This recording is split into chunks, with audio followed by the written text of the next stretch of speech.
to our first issue of the new year 2023. As always, this is the CUR President's Quarterly, where we get to interview our 2022 to 2023 CUR President, Dr. Ruth Palmer, and hear straight from the Executive Board what is happening in CUR behind the scenes and for our community. As always, I'm Elizabeth Morris, Director of Brand Engagement for CUR, and I've already messed up writing and saying the year at least 50 times. I can't get over the fact that it's 2023. I keep writing 2022. And to be honest, somebody the other day just told me, oh yeah, 30 years ago. And they were referring to 1983. And in my head, I immediately went back to like 1970, because I can't imagine that we are almost 30 years into the 2000s. That is just insane to me. Yeah. So, but okay, well, how has this new year been for you? Have you messed up the year? Are you thinking like this is crazy? I think it was yesterday when we did the change of month, I was like, okay, I need to stop saying Happy New Year, probably, because we are already so many days and almost months into it. So I haven't messed up too much yet, but like you, I am amazed that we are in 2023, and as if the year itself has been on faster wheels than we ever had years. So it is moving very quickly. But I look forward to it. So another year of engagement is another year of life. You can say, at least I saw 2023. And I plan to enjoy it, and I plan to work hard, and I plan to stay on focus with CUR. So that's it for me. Yeah. All right. Some positive notes already. I love it. Okay. Well, let's go into something another thing that's super positive is the elections that are happening. We discussed the last time we were together that the amount of nominations we received for the executive board positions as well as division counselors was astronomical. It was almost the most that we had received in very many years. I'm sure Austin, who is all about our membership, is going to laugh when she hears this, because I can't remember if it was the most that we received or just in the past several years. Either way, it's a great win for CUR. But now we are in the process of electing those. So we have one more week left. The elections end February 27th. Let's just go over, Ruth, can you tell me what the importance of this election is? Well, sometimes I like to think about it as the election process. So you have the nominations that, yes, Austin, you did a good job in terms of working with divisions to get to recenter us, refocus us, and give us different ways of doing it better. Okay, so here we go. So we had nominations, but we need to continue to the next level of participation, recognizing now that after the nomination process, what we need to do is to, now focus on the candidates and focus on our continuing participation in terms of recognizing, identifying, and then selecting leadership. And doing that with the future in mind, because these elections then serve for what's going to happen 23, 24, and beyond. So in terms of the president-elect position, here again, participating in looking towards work to be done with the board and governance. So there is that focus in terms of president-elect, president, and then past president, the executive council, the representatives, 3 positions that are available there. That's critical in terms of the legwork that has to be done on the board, and we have that representation across the divisions and across our the division work and across the outstanding CUR leaders. And then the position vacancies in the divisions themselves. So we're looking for the division counselors. Keep remembering the division work on behalf of the various academic groups that we look at. So there is education, the social sciences. We're looking at folks who would invest their volunteerism and their expertise into undergraduate research in the divisions and everything else that comes with that. So when it comes to the elections, I always like to think about it as participation from the beginning to the end. There are consequences when you don't participate, because if you don't participate, then whatever the outcome is, you don't even have a word in that. Whereas in participation, in going ahead and voting, what you are doing is saying, here is what I would think the best leadership for CUR for the future. I encourage you to participate now, 2023, let's emphasize that, but consider participation as the long life activity of volunteers. And the elections close on February the 24th. Don't leave it and then forget that there is a deadline. So I would urge you to get into election participation right away. I look forward to that. Yeah, definitely. And I mean, so far the elections are off to an amazing start. We have a lot of engagement happening, lots of votes coming in. And I hope that it continues to keep up for this additional week that when elections do close. Mhm. And then the elections results will be publicly released in May of 2023, so of May of this year, Mhm. which is great. So looking at, that's more looking at the future. And Yeah. now let's look back at year in review. Well, Although we're in February, we released that year in review for 2022. So it's a full year. It's not our membership year, it's a calendar year. mhm. And we released it last month with the theme of exploring CUR, the accomplishments that our membership, leadership, and volunteers achieved throughout another crazy year. Are there accomplishments or things that you really want to highlight? Like what did 2022 mean to you? Oh, 2023, 2022, sorry. Um, I kind of think of 2022 in kind of like two parts.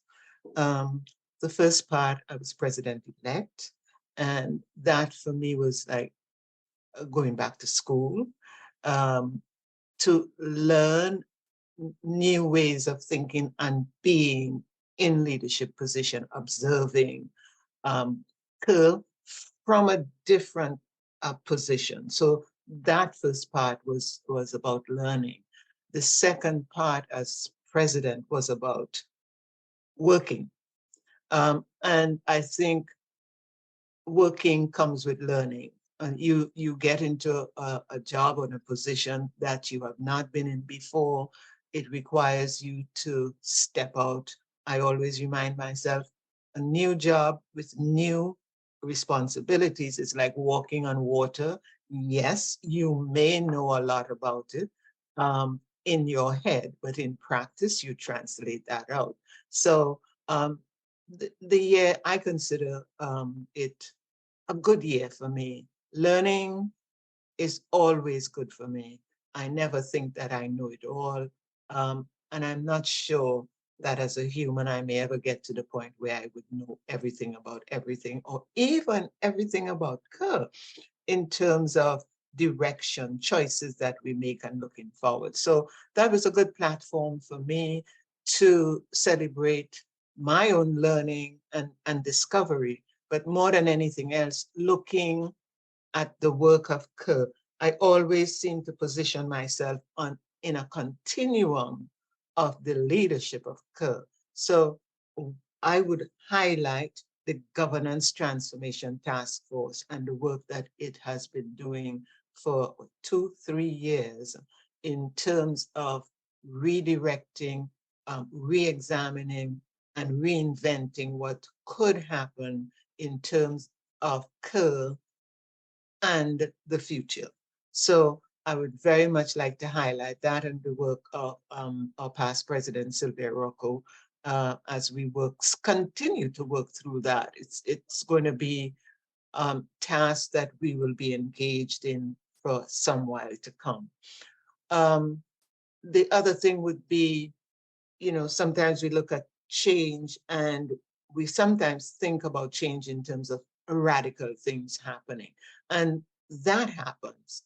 Um, but a lot of times, change comes with evolution and evolution for change. So one of the things then for 22 that I would want to highlight would be um, the evolution of programs, NCUR expansion and using the future fair, and then the STARS program in terms of moving posters on the hill and other advocacy efforts, bringing them together into a new program. I get excited about that work simply because it puts us then in a different standing position regarding advocacy, but more than anything else, I get very excited that students are participating in policy research. Um, that then, not only for the students, but for their mentors and the partners that are working along with CUR to make this happen. I mean, that requires some bells ringing and good celebration. I hold that one up. Um, so those would be the things that the that generally I'd want to talk about. Specifically, what I'd like us to, many times you don't hear about the working groups that the board sets up. So this year, following again, starting 2 years ago, the board has working groups. One that's we will highlight very much in our work, continuing work regarding partnerships would be the work skills group. In other words, being able to align undergraduate research with work skill readiness. So I'd hold that one up. Another one that we are working on this year is about interdisciplinarity. Um, that's an area, again, an exploratory area. We have a task force that's working on that. And I would like also to highlight the CUR task force that is the COEUR, the CUR task force that's looking at the CUR awards and the book Characteristics of Excellence, that has served as the foundation for programming as we go along. Now, after 10, I think probably 12 years, we have a group that's working to look at that and to review and to reconstitute and republish that book. So these are things that are going on behind the scenes. I'm sharing it with you so that you understand that there is not quiet in the background. I keep thinking about ducks. On the surface of the water, they look so calm, but at the bottom, those legs are working very, very fast to make sure that they take care of their chicks and they take care of their work. So those are the things I would highlight, Elizabeth, and celebrate. So I think that's about where I would leave that for the time being.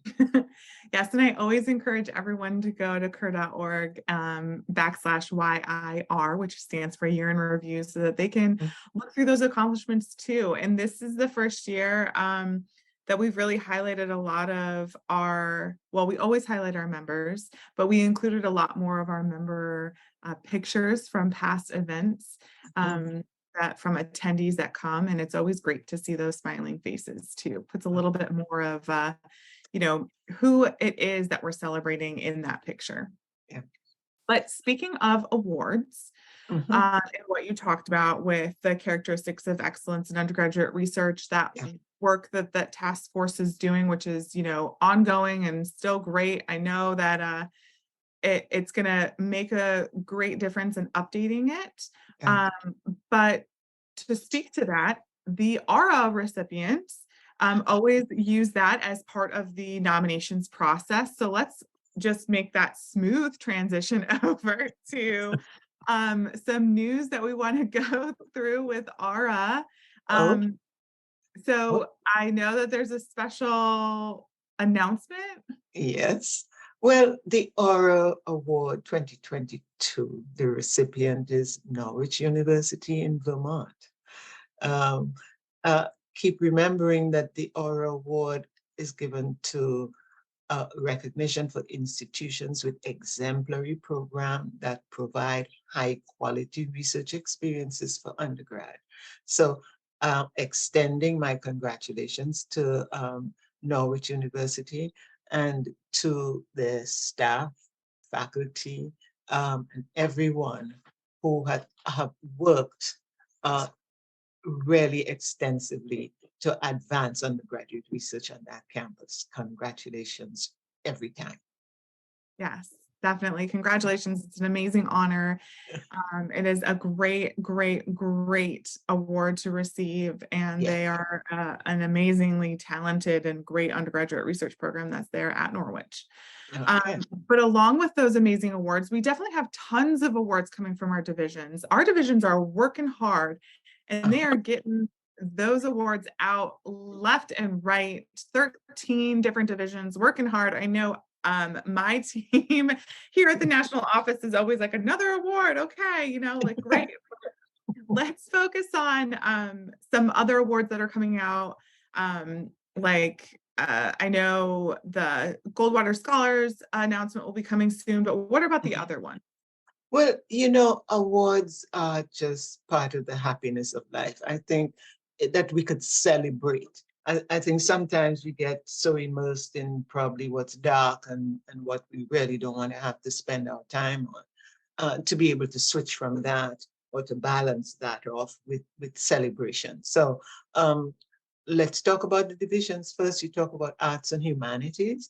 Um, they would have announced by March 15, so you have that one.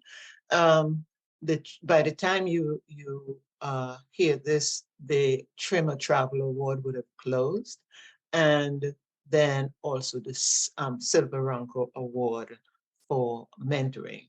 Um, that these awards, it's like I said, a celebration of the work that we do, because I think then they become motivations for all of us to be able to say, how can I do better? How can I target excellence in undergraduate research? And more than anything else, honor the leadership in undergraduate research as, our strategic goal.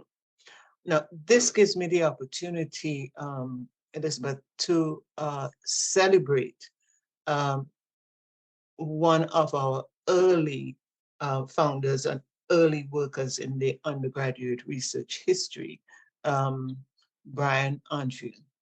So we, Brian worked very much in the early phases of the CUR organization. And one of the things that I'd like to hold up is to the celebration of his life as a strong contributor to the work of CUR, that foundational work on which we stand today. So I think here we go. You have a quotation from his writings and his support of undergraduate research in those early years. Um, can we listen to that to really understand his contribution to the foundation on which we stand today? Yeah, so CUR was founded in 1978 for those who do not know. But this quote comes from an excerpt from Michael P. Doyle in his basically his dissertation of what happened at the very first meeting that they had in 1981. And it says, in the foreword to the first edition, Bryan stated what was to become a central theme of this new organization. Research is alive and thriving at a wide variety of undergraduate private colleges. This was occurring despite heavier formal teaching loads, a multitude of extracurricular campus activities and committee assignments, geographic isolation, and time for only an occasional professional meeting. He goes on to say that the legacy of excellent students may, in fact, be one of the strongest assets of undergraduate teacher researcher relationships. And this sentiment was to become the focus of CUR. And I think, what to your point, Ruth, that you had mentioned before, that leadership, those roles that we talked about for the elections, the volunteerism that we're seeing, the accomplishments that we notified in the year in review for 2022, and many of the years beyond that. But Mhm, you know, this year in particular, at least for me, and I know for the many conversations, it's just been a whirlwind. It's February. I mean, that's just crazy, but it's been a whirlwind. And we have a lot of work to do. We have a lot of work in our workload currently. mhm, A lot of our members have said that they are overwhelmed still. That light at the end of the tunnel that we all started seeing is still pretty far away, and we don't know when we're going to reach it. And I think mhm, to Brian's quote that I just read is that we've always had this heavier lift. We've always had this amazing workload that just never stops. But it's that excellence of students and that strong power of undergraduate research is the main reason why we continue to go for CUR, is the main reason why this community is here, and that we are a part of it, and that to itself is just an amazing asset. And I thank Brian every day for his contributions. yeah. That's you're correct. It sometimes we forget to look back on the folks who came before us to listen for their words again. Sometimes we, in celebrating the life, we are forced to remember. So to Brian's colleagues, to his family, we say thank you, because now, although this year is disappearing, we can with confidence then look forward to the upcoming events, and continue with courage to move forward. So with that behind our shoulders, but moving us forward, then we can transition into saying, okay, so what does the rest of this career look? And like every time I talk to you, I say, get out your calendars, or just make sure you put these things on your calendars, because here is another version of participation. So let me just list for you and give you the information now. NCUR, this year, University of Wisconsin, Eau Claire. So we get to go to another part of the country, April 13th through 15th. And that's still in 2023. So be ready for that one. The STARS program is celebrating on the April 25th through 26th. So mark your calendar for that. It's virtual, so I'm sure we'll receive invitations to participate in that, the sections that are virtual and available to us. In addition, April, let me make sure that I get those dates correct. Beginning April 17th and through to April 21st is undergraduate research week. So in moving in for that week in particular, two areas that we encourage you to do: they put your gratitude post up for accomplishments, things that we need to celebrate on your campuses, and also let's celebrate the successes, and encourage the folks around you to build courage as we move forward, whatever the challenges 2023 has in store for us. So that would be my asking you for your calendar. So mark your calendar. Now, other events to keep in mind, Connect UR,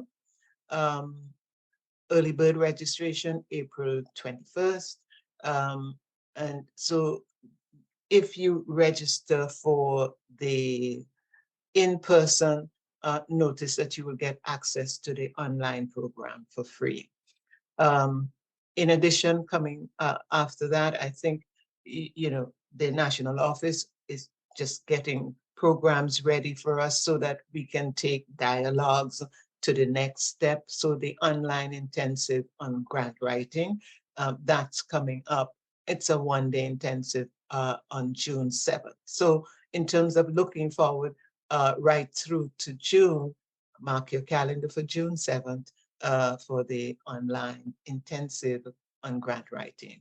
And of course, you can find more information on all of these programs. But if you did it while I was going through the list, you would have already put a marker on your calendar. I look forward to all of the events, and not only because it's going to be informative for me, but to be able to do this work with you. So let's look to the future positively and courageously. Can we do that? I will tell you that I did look at my calendar and said, wow, April is super full.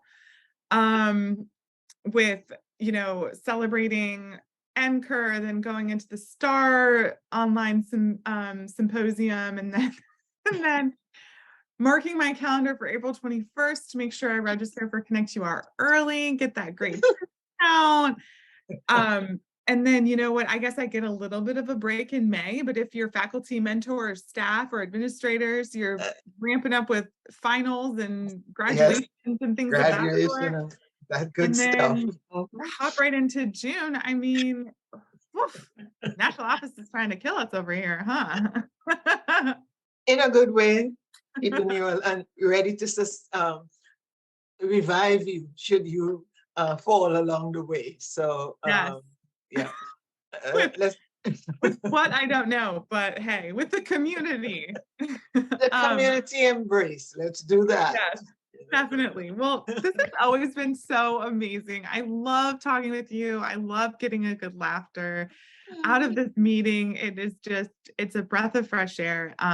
I hope that our community understands that this transparency is really, really helpful to understand what's happening. It's a good reminder of what's going on behind the scenes, as what Ruth, the visual will never leave my head now, to see that calm duck on a lake, and to know that those feet are still moving at 100 million miles per hour, because that's exactly what is happening. Yeah. So we always encourage anybody to send in some additional interview questions or questions that you have for Ruth. You can either email her, or if you'd like them to be put into the next and final CUR President's Quarterly of her presidency. This is crazy. The disappearance of a year, but yes. still, You can email me at emorris@cur.org. That's EMORS@cur.org. And yeah, hopefully we can add some additional information into these that you guys are looking for. Our final wrap up and of that CUR quarterly will be published in May 18th. So I guess technically you don't really have May off, right? You have April, then May, then June. We hope to see everybody at these wonderful celebrations coming up in the next couple of months. And any final words, Ruth? Just be courageous. Not only for yourself, but encourage us to keep moving forward, and to think about not only the regrets of our past, but to be active participants in creating this future that we don't know much about, but that we can make with our work. That would be the only thing that I could ask you to walk with. Um, and we're doing it together. And right now, teams, collaboration, partnerships are about the only way to go. Yes, Best definitely. wishes. Amazing. Well, this is Elizabeth Morris and Dr. Ruth J. Palmer. You heard it straight from her mouth. Be courageous and be kind. We'll see you next time. All right. Be courageous, be kind. Oh, we have. Oh.